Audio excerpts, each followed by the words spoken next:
Do you know many people are having trouble with understanding the difference between transform path and transform in Photoshop CC? Don't worry. In this video, we'll show you how you do this. Let's start. Step 1. Use Free Transform. Free Transform in Photoshop CC lets you rotate, scale, skew, distort, and apply perspective in one operation. Step 2. Transform shapes or paths. When you transform a shape or an entire path, transform changes to transform path. For multiple segments, it's called transform points. Step 3. Scale proportionally.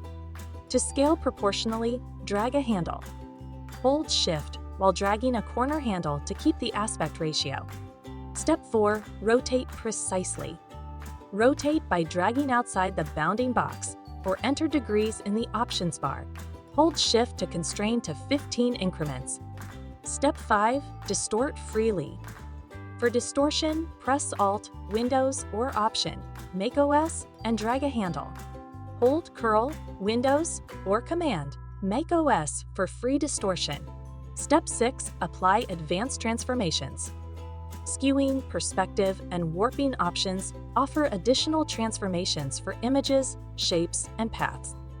Now you should be able to differentiate and effectively use transform path and transform in Photoshop CC. Still need help?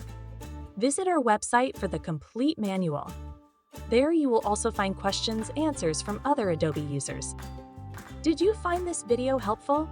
By subscribing, you help us continue to answer users' questions.